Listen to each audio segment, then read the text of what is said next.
Imaginemos un escenario catastrófico. Una parte de la Tierra queda privada de electricidad. Grandes ciudades se quedan a oscuras.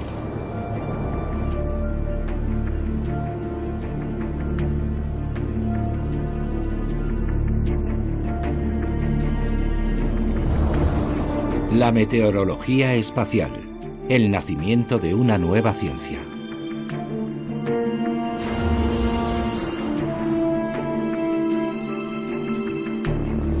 Un gran apagón eléctrico como los que acabamos de imaginar ya se ha producido. Ocurrió el 15 de marzo de 1989 en Canadá y dejó a oscuras a 10 millones de habitantes. Buenas noches. Una vez más, la ciudad de Quebec se quedó sin electricidad la noche pasada. Esta mañana, los quebequeses se han despertado con un precioso día de invierno. Pero a las pocas horas, la red de energía eléctrica colapsó. Privados del metro durante la hora punta, los montrealeses han tenido que tomar el autobús y sufrir largos periodos de espera. Personas con niños pequeños han tenido que abrigarlos para darles de comer y en muchos casos no han podido llevarlos al colegio. Muchos bancos han tenido que funcionar sin ordenadores ni cajeros automáticos, pero las cajas de ahorro del grupo Desjardins se felicitaban por haber invertido para prevenir la pérdida de datos en caso de colapso eléctrico. En los supermercados Provigo, 90.000 kilos de carne han permanecido en los congeladores, sin electricidad. Afortunadamente es invierno. Harán falta días o incluso semanas para averiguar las razones que provocaron anoche el apagón general. Después de múltiples investigaciones, los científicos vincularon el gigantesco apagón eléctrico a una gran tormenta que se había formado en la superficie del Sol. Estas borrascas de viento solar enviaron a la Tierra partículas eléctricas que se diseminaron por su superficie y cuya fuerza produjo una disyunción en las redes eléctricas, provocando así el apagón general. ¿Qué sucedería si una tormenta solar semejante se produjera hoy? Todas las redes de comunicación muy sensibles a la radiación electromagnética del Sol podrían sufrir daños graves. Apagones eléctricos, apagones en los satélites que afectarían a los GPS, a los teléfonos móviles y en consecuencia al funcionamiento de nuestra sociedad. En 2009, un informe de la Academia de las Ciencias estadounidenses y de la NASA estimó que una sola tormenta solar de gran amplitud podría acabar con la economía estadounidense durante 10 años, con un coste estimado de $6 billones. ¿Es necesario entonces temer lo peor? Yo creo que debemos ser muy prudentes en lo que concierne a los escenarios catastróficos, porque cuando planteamos esos escenarios despertamos el miedo en la gente. Es preciso abordar la cuestión fríamente y con mucha tranquilidad. En este momento la actividad solar es relativamente baja. Tenemos poco tiempo, pero es necesario actuar con... no jugar con el miedo, no jugar con la catástrofe. Eso no sirve de nada. Es necesario ponerse a trabajar. Este ciclista que atraviesa tranquilamente la gran plaza de Amberes es Jan Lillenstein. Fue uno de los primeros científicos europeos en comprender la importancia de los impactos de la meteorología espacial sobre la Tierra. Con el paso de los años se ha convertido en el unificador europeo de esta joven disciplina.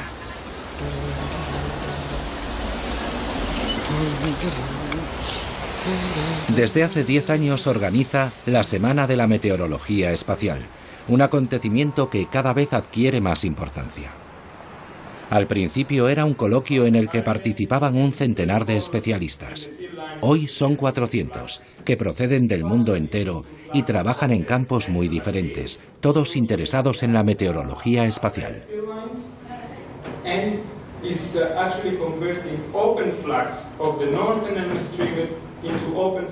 Aquí está teniendo lugar una reunión sobre la previsión de las erupciones solares y sobre su modelización. ¿Qué podemos hacer con nuestros ordenadores para comprender su funcionamiento? Aquí tiene lugar una sesión sobre los aspectos jurídicos de la meteorología espacial. ¿Qué pasa cuando hacemos una previsión? Si nos equivocamos, ¿somos responsables jurídicamente? Y aquí en la tercera sala están hablando sobre las degradaciones que pueden sufrir los satélites como consecuencia de la meteorología espacial. ¿Qué clase de degradación? Y aquí hay sobre todo operadores espaciales, personas que construyen satélites y personas que los lanzan.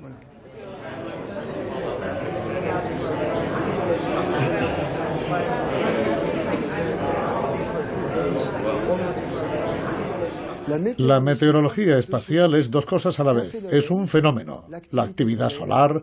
La Tierra está bañada en la actividad solar y esta ejercerá un impacto sobre un gran número de fenómenos terrestres, naturales y artificiales. La atmósfera superior se calentará y entonces empezará a moverse, habrá corrientes de electrones, de iones, y estos fenómenos afectarán a nuestra tecnología.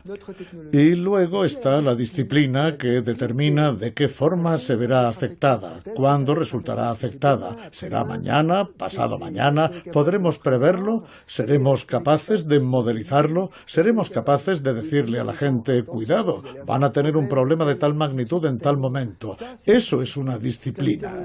Así que la meteorología espacial es eso, comprender nuestro entorno, los fenómenos, pero también ser capaces de predecirlos y de cuantificar los impactos que van a producir.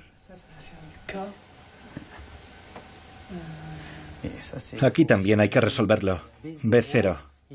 Aquí tenemos B0. Y aquí también tenemos B0. En Orsay, Sacha Brun, astrofísico, incluye el Sol en diferentes ecuaciones para comprender mejor su funcionamiento y la forma en que impacta en su entorno y en los otros planetas, como la Tierra. De acuerdo. Entonces aquí va KVB y nos da... Utilizando los ordenadores más potentes del mundo, Sacha Brun y su equipo han realizado una modelización del Sol. El Sol es una gran bola de gas, compuesta por dos zonas principales.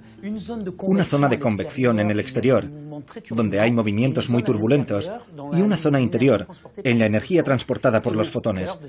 En el epicentro de esa zona hay un corazón nuclear que abastece de energía a largo plazo. Para hacernos una idea, son varios centenares de millares de centrales nucleares, donde 60 millones de toneladas de hidrógeno se queman cada segundo. Y esa energía ha permitido que el Sol haya ardido durante 4.500 millones de años. Si estuviera compuesto de carbón y no tuviera un centro nuclear, solo ardería durante 20.000 años. El Sol emite luz, calor, pero también emite partículas. ¿Y por qué emite partículas, lo que denominamos viento solar? Lo hace porque su superficie está muy caliente. Su corona, su atmósfera enormemente extendida, no puede ser estática y se transforma en una especie de viento permanente. De modo que el Sol tiene un viento que baña todo nuestro sistema solar y a veces en ese viento se producen tormentas. Cuando se produce una erupción, esta materia sale al espacio y viaja a través de todo el sistema solar. Eso es lo que llamamos la meteorología espacial. Lo que nos interesa como investigadores es comprender la propagación de esas nubes magnéticas y cómo pueden impactar en los planetas. Un flujo constante de partículas eléctricas procedentes del Sol baña constantemente nuestro planeta, la Tierra. Ese viento solar tarda unos 2 días en llegar hasta nosotros. Luego es desviado hacia los polos por el campo magnético que rodea a la Tierra. Cuando las partículas eléctricas del Sol entran en contacto con los átomos de la atmósfera superior, se produce una reacción luminosa. Es así como se forman las auroras boreales, que son la manifestación más visible de la actividad solar sobre la Tierra.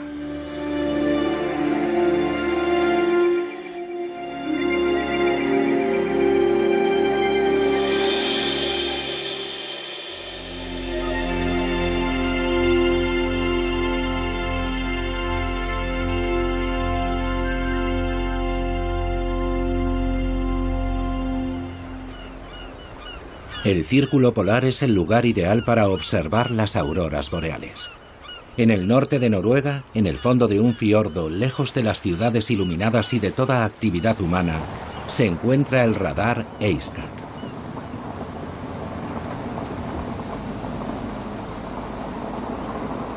Investigadores del mundo entero vienen a trabajar a este observatorio.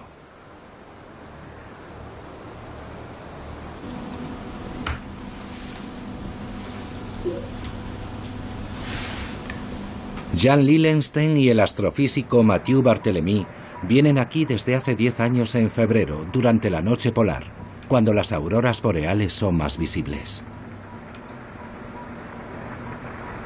Vienen a efectuar mediciones de una zona de la atmósfera todavía poco conocida. La actividad solar influye en todo el entorno espacial y nuestro objetivo es realizar una medición correcta de cómo el entorno espacial ha sido perturbado por la actividad solar. Hasta 50 kilómetros de altitud se encuentra todavía la atmósfera inferior y podemos enviar globos para efectuar mediciones in situ. Por encima de los 300 kilómetros de altitud empezamos a tener satélites y a 500 kilómetros está la Estación Espacial Internacional, donde también se efectúan mediciones. Pero hay una capa de la atmósfera que no somos capaces de medir bien y lo único que tenemos para medirla es la radiación nocturna de las auroras boreales. Esta zona, situada entre los 50 y los 200 kilómetros de altitud, es la ionosfera, el lugar por el que los vientos solares cargados de partículas eléctricas entran en la atmósfera y, por tanto, donde tiene lugar la meteorología espacial.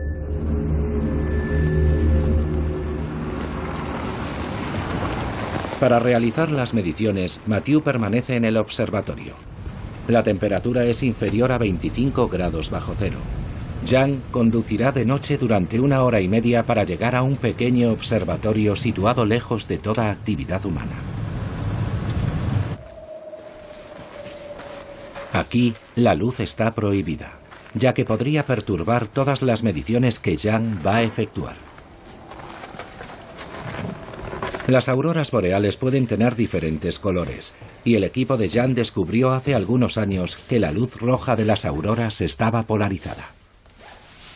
Como la luz de las películas en 3D, avanza hacia el observador en una dirección privilegiada. Es esta polarización lo que Jan va a observar. Lo que estamos viendo es que el SPP, el espectro fotopolarímetro, que es el nombre de nuestro instrumento, y el haz del radar se cruzan a 220 kilómetros de altitud. Entonces, como Mathieu está ahí, si yo miro en esta dirección, él debe mirar así para que se crucen justo a esa altitud. Así que hemos calculado los ángulos que él debe tener para orientar su radar, para que así los haces se crucen exactamente a 200 kilómetros de altitud, es decir, el punto donde la polarización es máxima y donde el color rojo de las auroras es más intenso. Estoy cambiando la orientación de la antena para situarla un poco más arriba. Está apuntando hacia el oeste. Tenía una desviación a 33 grados. Vamos a pasarlo a 45. Y ya está, ya lo está haciendo. Y podemos ver ahí, en el panel de control, que efectivamente está subiendo.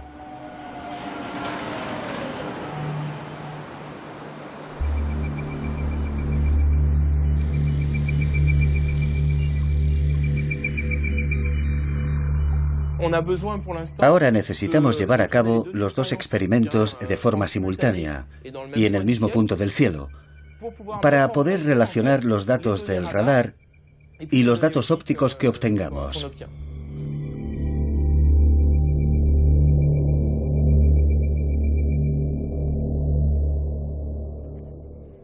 Cuando comenzamos, nos dijimos que íbamos un poco a ver qué pescábamos, a ver qué pescamos. Y de alguna manera es lo que seguimos haciendo, porque de momento lo que hacemos es medir la franja roja de las auroras, las emisiones rojas que están principalmente en la parte superior. Pero va a haber una nueva generación de instrumentos con los que podremos contar el año que viene que podrán medir todos los colores. Y lo que esperamos es que los diferentes colores nos proporcionen informaciones diferentes y así poder conseguir un panel de información que pueda empezar a ser lo suficientemente amplio. Con estas informaciones sobre la composición de la ionosfera, los investigadores quieren determinar cómo el entorno de la atmósfera superior de la Tierra reacciona a la actividad solar.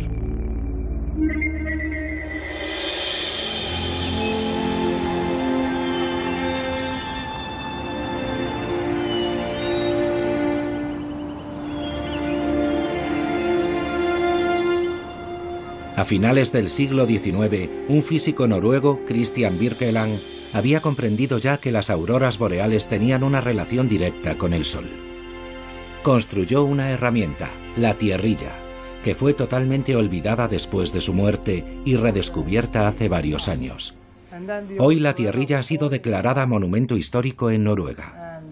En el Museo de la Universidad de Tromsø, Jan y Mathieu vienen a ver este experimento fundamental para la meteorología espacial. Que es bombeada por una bomba de vacío. En una cámara de vacío, Birkeland colocó una esfera magnetizada que representaba la Tierra frente a un cañón de electrones que representaba el Sol. Entonces observó la aparición de coronas luminosas a la manera de las auroras boreales.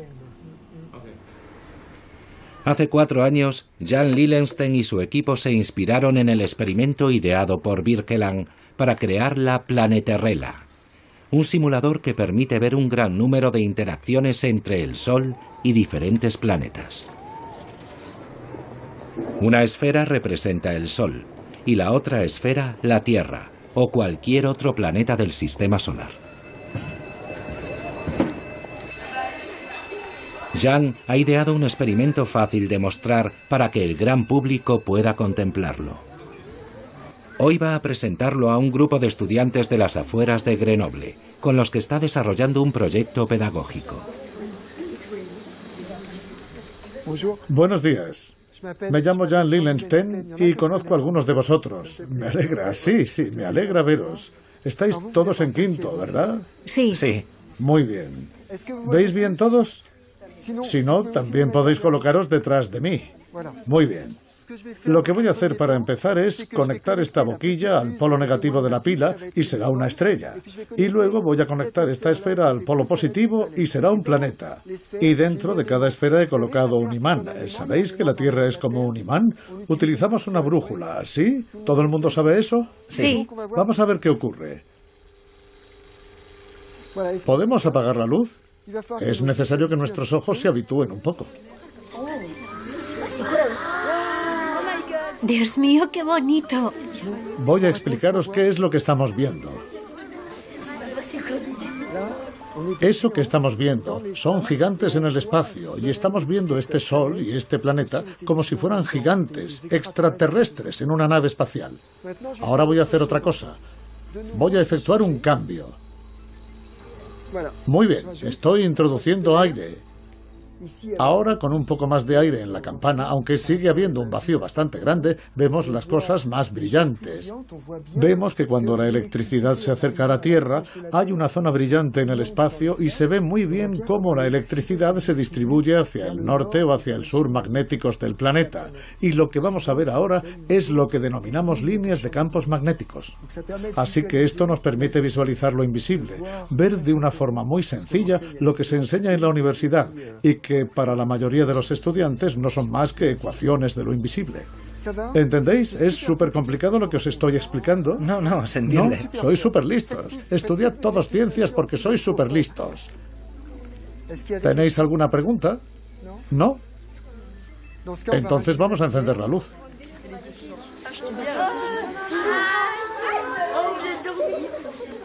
Muchas gracias por vuestra atención. Desde siempre, la observación del Sol ha fascinado a los astrónomos. En 1612, Galileo fue el primero en observar de forma científica la superficie del Sol, utilizando el anteojo astronómico que él mismo había inventado. En Francia, el astrónomo Jules Janssen fundó el observatorio de Meudon en 1876. Se dedicó principalmente a fotografiar el Sol, revolucionando así la astronomía, ya que la fotografía permite conservar un resultado objetivo de la observación. Hoy, los pioneros de la meteorología espacial pueden apoyarse en todos los conocimientos adquiridos en el transcurso de los siglos por sus predecesores. Aquí se guardan 100 años de fotografías del Sol.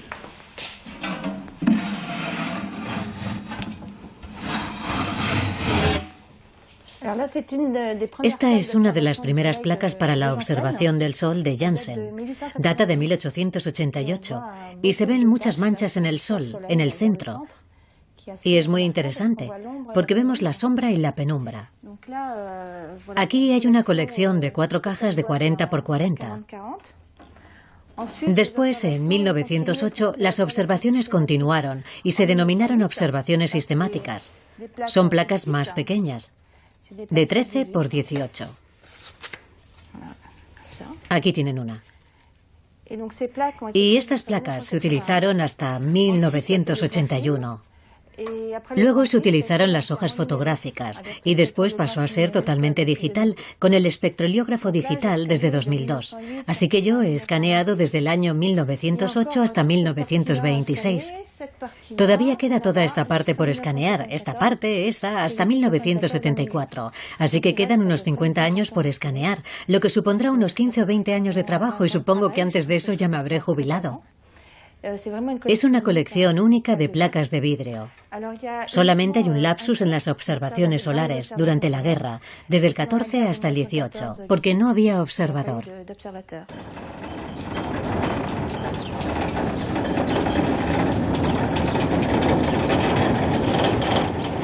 Desde hace 30 años, cuando el clima se lo permite, Isabelle Boilet toma una foto del Sol. Cuando no hay sol en Meudon, otro observatorio se encarga de hacerlo. Este recinto alberga un espectroheliógrafo, el aparato que hará la fotografía del Sol. Diferentes juegos de espejos y de prismas permiten capturar la imagen del Sol, que Isabelle Boilet digitalizará a continuación.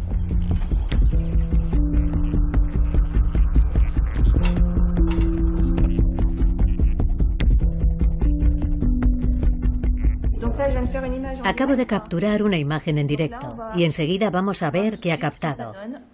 Aquí está. Tenemos una imagen en H-alfa.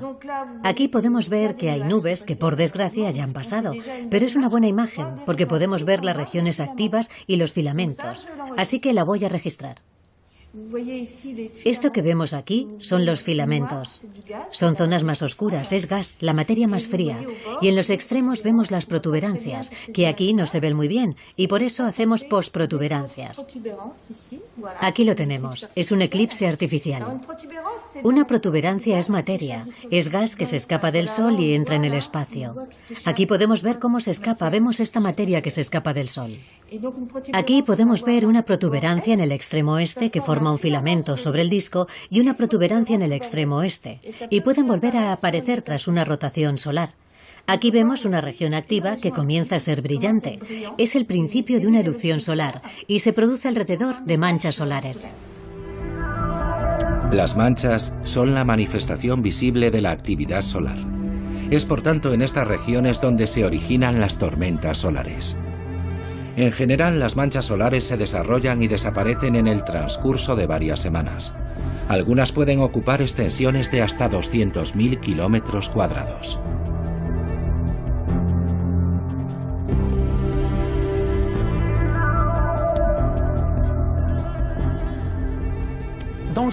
En la superficie del Sol hay movimientos convectivos de materia, movimientos de gran magnitud y también flujos de rotación. Estos dos efectos generan un campo magnético, debido al denominado efecto dinamo, la conversión de energía mecánica en energía eléctrica. Y estas corrientes producen bucles en la superficie, que pueden convertirse en estables. En esta imagen podemos ver las líneas de los campos magnéticos creados por el efecto dinamo, que emergen en la superficie del Sol. Esos bucles magnéticos se manifiestan por medio de manchas oscuras, las manchas solares, que proceden del campo magnético que emerge y termina perforando la superficie. Después, los movimientos en la superficie, las convecciones, las turbulencias, desestabilizan estos bucles magnéticos, que terminan entrando en erupción y produciendo eyecciones de materia y de luz muy intensas, que serán las tormentas en el viento permanente del Sol.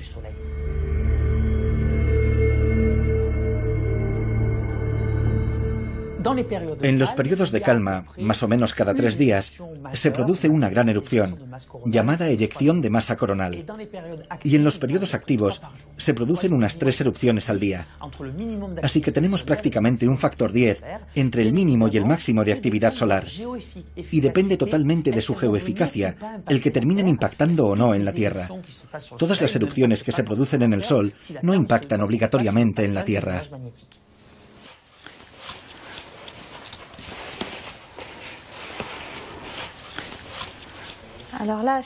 Esto que estoy desplegando es un diagrama que muestra los ciclos de actividad solar a través de observaciones sistemáticas. Comprende el periodo entre 1919 y 1965 y en él figuran los máximos y los mínimos en la actividad del Sol según el número de manchas solares, la media de manchas solares aparecidas al mes. Muestra los ciclos de actividad solar, que son ciclos de 11 años. Se denomina diagrama de mariposa.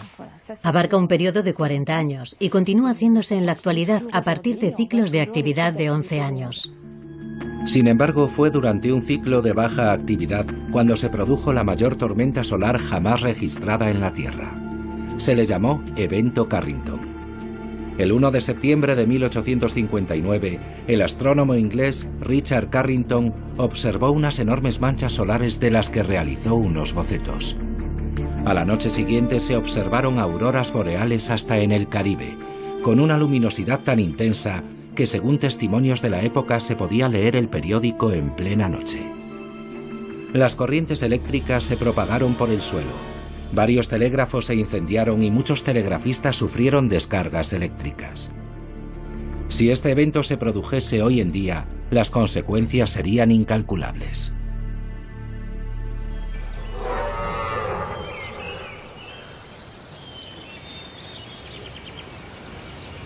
Por lo tanto, es fundamental que sigamos aprendiendo cosas sobre el funcionamiento del Sol. Aquí, en los bosques de la Sologne, muy lejos de cualquier perturbación electromagnética, los científicos escuchan el Sol gracias a las ondas de radio. En la estación de radioastronomía de Nancy, que forma parte del Observatorio de París, enormes antenas capturan de forma permanente las emisiones de radio procedentes del Sol. El Sol emite radiación en una banda muy amplia de frecuencias o longitudes de onda. En Meudon podíamos observar el Sol en el rango visible, lo que en realidad representa una pequeña banda de frecuencia y de longitud de onda. Mientras que aquí, en Nancy, observamos las grandes longitudes de onda en el rango de las ondas de radio, de manera que necesitamos herramientas completamente diferentes. Aquí, como se puede ver, tenemos antenas de radio distribuidas a lo largo de grandes distancias, y con estas antenas reconstruimos imágenes de la atmósfera del Sol mediante ondas de radio. En Nancy, todas las herramientas informáticas se colocan en una jaula de Faraday.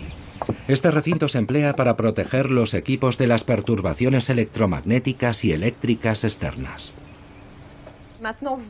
Aquí, en esta pantalla de control, se pueden ver las diferentes señales que llegan de las antenas en tiempo real.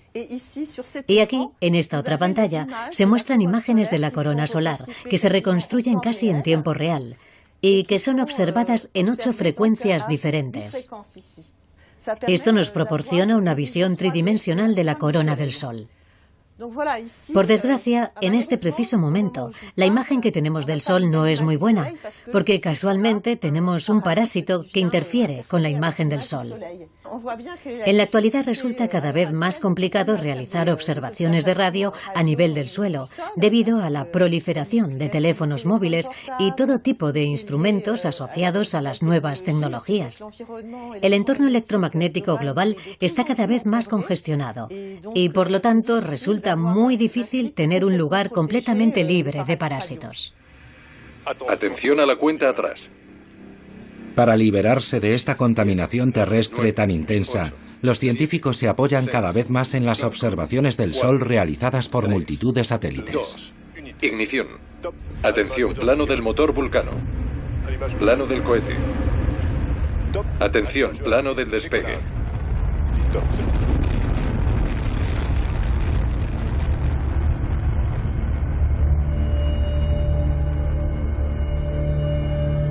SOHO, el satélite más antiguo, fue lanzado en 1995. Es el resultado de una colaboración entre Europa y la NASA. Permite hacer un seguimiento en directo de las erupciones solares. En 2010 se le unió el SDO, otro satélite que envía imágenes muy detalladas en varios espectros de color y en muy alta definición.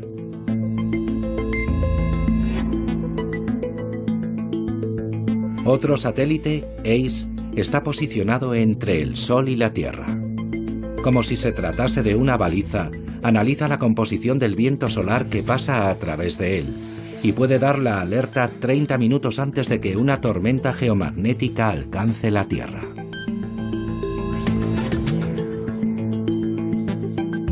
Por último, los dos satélites estéreo A y B se posicionan a cada lado del Sol. Permiten ver por primera vez el Sol en su globalidad y proporcionan una imagen tridimensional de la dirección de las erupciones en el espacio. Esto permite observar si dichas erupciones se dirigen hacia la Tierra. Los científicos se sirven de una multitud de datos para sus investigaciones, pero no es fácil recibirlos de forma continua, las 24 horas del día. En el norte de Alemania, en Kiel, a orillas del mar Báltico, no todo el mundo disfruta de la playa.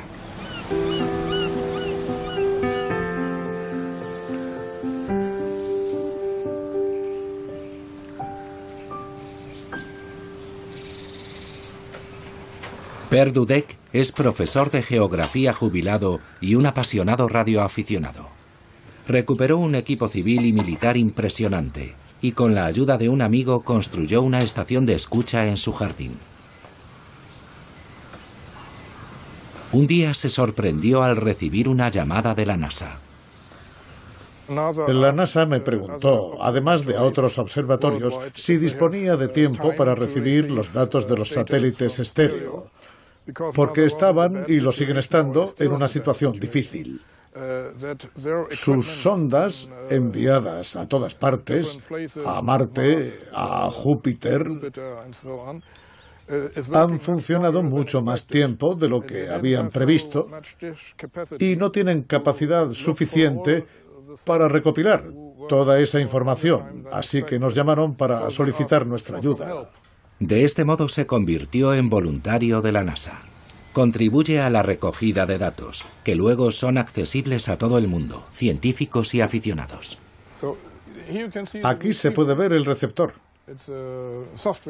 Y ahí se ve la señal del satélite estéreo. La señal pasa a este ordenador y desde aquí los datos se transmiten directamente a la NASA. Los datos que estamos transfiriendo aparecen en esa pantalla. Bien, aquí está la Tierra. Aquí el satélite estéreo A, cuya señal recibimos en este momento, y aquí estéreo B, cuya señal capturaremos dentro de pocos minutos. Ahora, como se puede ver, estéreo A acaba de dejar de transmitir en banda estrecha para transmitir en banda ancha, y eso solo puede recibirlo la NASA. Así que vamos a pasar a estéreo B. La antena se moverá y podremos recibir la señal de estéreo B que no transmite a la NASA.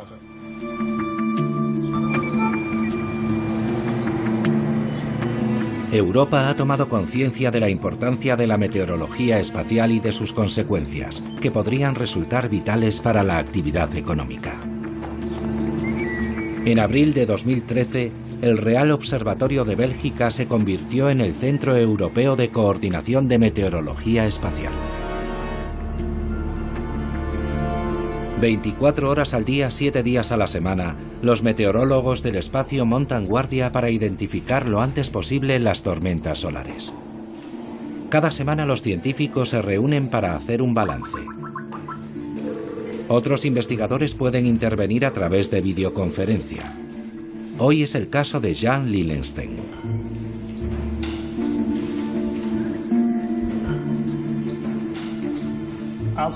Voy a empezar por un evento que sucedió solo unas horas después de nuestra última reunión. Se trata de una intensa erupción de categoría M7 que se produjo en la región de manchas solares NOAA 2036. Fue una erupción muy fuerte.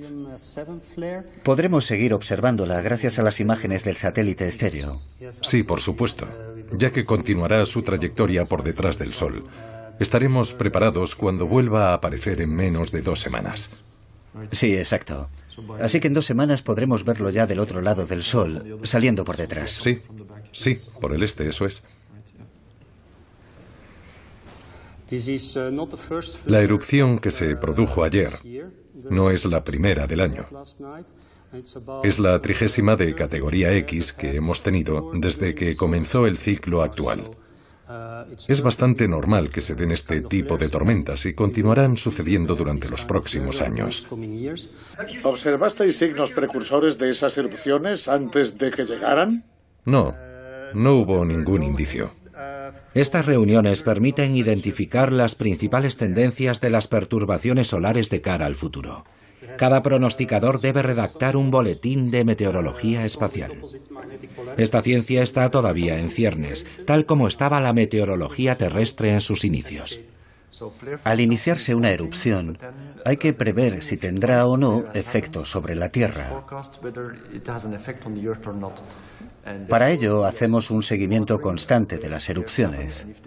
De hecho, con el aluvión de información que recibimos en la actualidad, para un ser humano es muy difícil controlarlo todo. En Bruselas nos hemos especializado en el desarrollo de un software que procesa las imágenes para nosotros, y el ordenador nos avisa cuando se produce un evento significativo. Desde el momento en que sabemos que una eyección de masa coronal se dirige hacia nosotros, la historia no ha terminado. Sigue siendo complicado porque algunas eyecciones son más veloces que otras.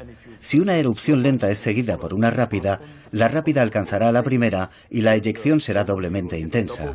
El siguiente reto es ser capaces de hacer un seguimiento en el espacio interplanetario para saber en qué dirección se desplazan las eyecciones de masa coronal. Incluso cuando estamos seguros de que las eyecciones van a llegar a la Tierra, debemos determinar su importancia en relación a otras anteriores. La Tierra está sometida constantemente a la meteorología espacial. Algunos eventos producen tormentas geomagnéticas en la Tierra y otros no. Depende de la naturaleza de la eyección de masa coronal, su masa, la intensidad y la orientación de su campo magnético, además de otros factores. Determinar esos parámetros y hacer predicciones correctas es nuestro cometido. Tenemos ideas teóricas, pero no es fácil trasladarlas al plano operativo, ya que no disponemos de toda la información en el momento justo que nos permita afirmar que a una hora concreta se producirá una tormenta geomagnética de una determinada magnitud. Lo máximo que podemos hacer es prever la llegada de un evento significativo, calcular la hora estimada en que alcanzará la Tierra y comunicar la probabilidad de que cause una tormenta geomagnética, pero aún no podemos cuantificarla. Algunas compañías no han esperado la llegada de estas previsiones para tratar de protegernos de los efectos del clima espacial. Las compañías eléctricas han sido las primeras en tomar medidas. En Europa, Suecia ha sido el país pionero, ya que sufrió, igual que Quebec, un gran apagón eléctrico debido a una tormenta solar.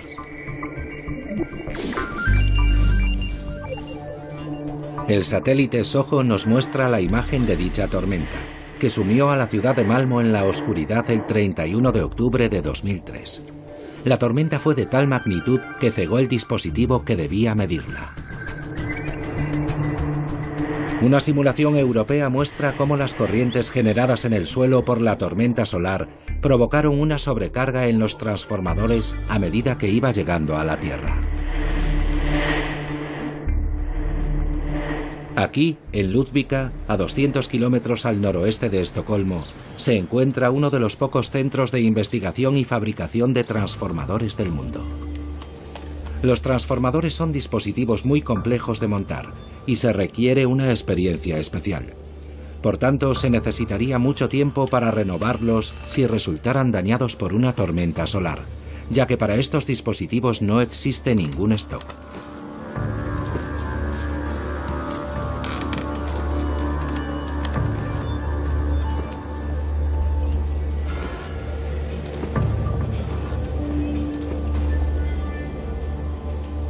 En la planta de Ludvika, los ingenieros someten a los transformadores a eventos de envergadura para poner a prueba su fiabilidad. Hará falta aún mucho tiempo para sustituir todos los antiguos transformadores por esta nueva generación de equipos. Aquí es donde probamos todos nuestros transformadores antes de la entrega. Un transformador es un dispositivo que debe durar mucho tiempo, 30 o 40 años de forma fiable. Por eso realizamos pruebas rigurosas y simulamos todo tipo de condiciones posibles en una red eléctrica para garantizar que ofrecemos buenos productos. Simulamos tormentas, rayos, las funciones de disyunción y conmutación. Simulamos también la función de sobrecarga en la red y probamos la temperatura para garantizar que nuestros transformadores operan en buenas condiciones térmicas. Las compañías eléctricas han aprendido mucho de los eventos de Quebec y Malmo. Han llevado a cabo numerosas investigaciones para tratar de entender lo que sucedió en las redes y para desarrollar soluciones. Ahora, los relés modernos son capaces de distinguir entre una corriente geoinducida y un fallo generalizado en la red, de modo que pueden evitar los apagones provocados por tormentas geomagnéticas. Aparte de los transformadores, los ingenieros desarrollan también soluciones para que un incidente aislado no provoque perturbaciones en el conjunto de la red. Su objetivo es evitar el efecto dominó que podría causar una avería generalizada. Los efectos de la meteorología espacial se sienten hasta en el fondo de los océanos.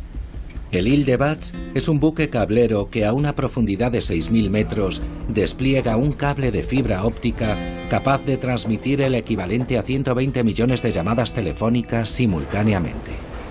En la actualidad, el 95% de las comunicaciones, ya sean telefónicas, por internet o por televisión, pasan a través de estas autopistas submarinas.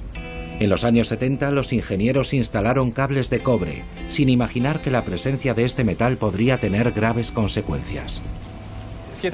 Lo interesante de estos cables submarinos es que las distancias sobre las que se despliegan son tan grandes que si tenemos en cuenta que en el interior del cable hay metal, este reacciona como una inmensa antena. De hecho, una de las antenas más grandes que podemos encontrar en el planeta. Es un excelente sensor para detectar cualquier interferencia electromagnética, y en particular las provenientes del Sol. Cuando se instalaron los primeros cables, observaron que había fluctuaciones de voltaje muy fuertes, de tensión, cuando se propagaba la información. Y en esa época no entendían la razón. No habían hecho la asociación entre esas fluctuaciones, que son muy significativas debido a las largas distancias y el viento solar. Los ingenieros tardaron décadas en establecer ese vínculo. Hoy en día los cables son de fibra óptica. La fibra transporta la luz, que no es sensible a los efectos del clima espacial. Pero cuando se trata de grandes distancias hay que amplificar la señal óptica con regularidad, gracias a repetidores que son alimentados por un cable de cobre. Y este cable sí se ve afectado por las perturbaciones electromagnéticas. Este es el típico cable submarino que podemos encontrar en algunas partes de las redes submarinas. En el interior hay una decena de fibras y alrededor se puede ver claramente una vaina de cobre, cuya función es aportar energía al cable. El resto del metal es solo un refuerzo para proteger el cable contra los eventuales problemas que pueda sufrir durante su vida útil.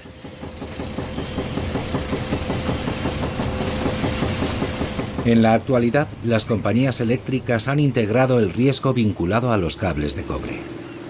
La tensión eléctrica del cable se ajusta automáticamente en tiempo real, de acuerdo con las fluctuaciones relacionadas con la meteorología solar.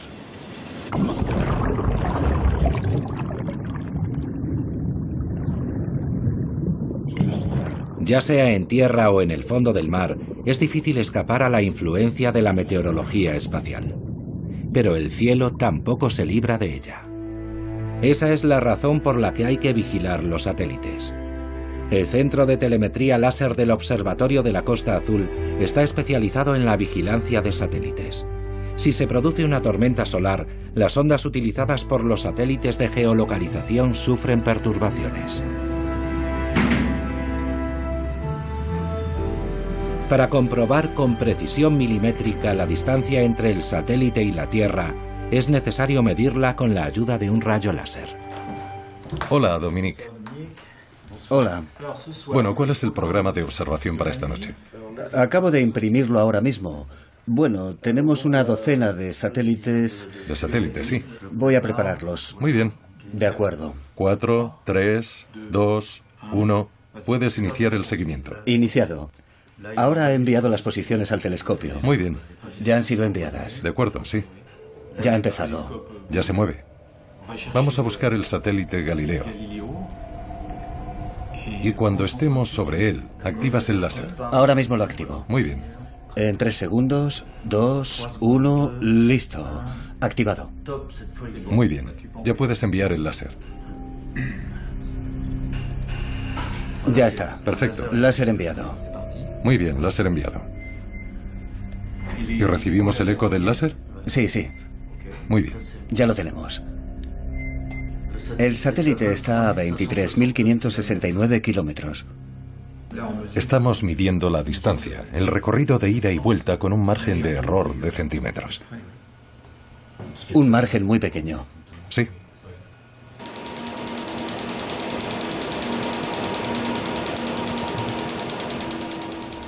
El láser se forma aquí y a continuación se reenvía por un sistema de espejos al telescopio.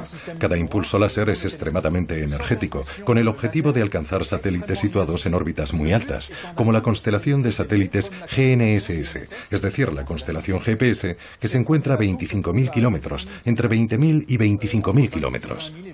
El sistema GPS funciona a partir de un grupo de entre 25 y 27 satélites que se distribuyen alrededor de la Tierra, y un equipo de usuario en la Tierra capaz de captar al menos 4 satélites simultáneamente. Los satélites transmiten su posición y el equipo de usuario calcula el tiempo de trayecto de cada medición entre el satélite y él mismo. Los datos obtenidos, corregidos periódicamente, son indispensables para todas las compañías o personas particulares que necesitan una geolocalización muy precisa. La Tierra está acostumbrada desde los albores de los tiempos a las tormentas solares. No son más importantes en la actualidad, pero sus consecuencias sí lo son, en este mundo tecnológico que el hombre ha construido. Un mundo muy frágil. El 23 de julio de 2012, imágenes obtenidas por satélite mostraron la violencia de una erupción solar. Esas imágenes han permitido a los científicos llegar a la conclusión de que dicha tormenta fue más intensa que la de Carrington en 1859. Si hubiese alcanzado la Tierra, nuestro mundo se hubiese visto completamente trastocado. Felizmente para nosotros, la tormenta se dispersó en una dirección opuesta a nuestro planeta. Siempre nos preguntamos cuáles son las probabilidades de que se produzca un evento importante. Para entenderlo, tenemos que situar el Sol en su contexto más amplio, es decir, el Sol como estrella. Hemos podido realizar estudios de estrellas de tipo solar que tienen su masa aproximada, digamos un 20% más o menos masiva, y observar cuántas de estas estrellas están activas y pueden eventualmente tener erupciones o lo que llamamos supererupciones. Eventos como mínimo equivalentes al de Carrington y hasta 10.000 veces más potentes. Colegas japoneses han demostrado que la probabilidad distaba mucho de ser desdeñable. Para eventos del orden de 100 veces el evento Carrington se producen aproximadamente cada 800 años y para un evento 10.000 veces mayor que el de Carrington se produciría cada 5.000 años. Incluso en el lapso temporal de la civilización humana, la probabilidad de que se produzca una supererupción no es nada desdeñable y los efectos sobre nuestra sociedad tecnológica serían devastadores. La meteorología espacial es una disciplina nueva, pero que va a perdurar y que formará parte de nuestra vida cotidiana. Para mí no existe la menor duda de que de aquí a poco tiempo, de aquí a algunos años, hablaremos del Boletín Meteorológico Espacial como hablamos hoy del Boletín Meteorológico Terrestre. No tendremos miedo, pero comentaremos: ayer vi en el periódico que se espera una erupción solar y que vamos a tener problemas con el GPS. El clima espacial formará parte de la vida cotidiana. No hay la menor duda. No será algo aterrador, sino sencillamente algo que asumiremos y que nos permitirá vivir mejor en el futuro.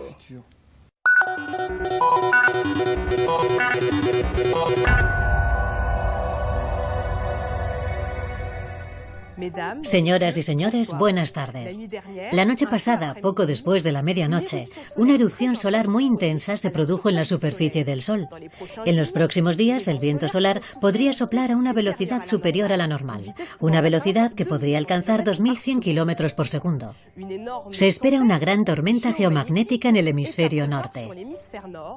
Podremos disfrutar de hermosas auroras boreales en Escandinavia, en Escocia, en Canadá y en Alaska, como la que pueden ver justo detrás de mí. Podrían ser visibles incluso en París si el cielo permanece despejado durante la noche. En las próximas 24 horas las perturbaciones podrían comenzar por la mañana y durar hasta el final del día. En concreto, debemos prever parásitos en la radio y averías en el GPS y en las transmisiones vía satélite si nos ven a través de su antena parabólica. En cuanto a las compañías eléctricas, se encuentran en estado de alerta roja y han tomado ya medidas para evitar perturbaciones en la red eléctrica. En lo que respecta al lanzamiento de un satélite a través del cohete Ariane, queda aplazado. Todo debería volver a la normalidad pasado mañana. No olviden hacer una copia de seguridad de sus datos informáticos como medida de seguridad. ¡Feliz tarde!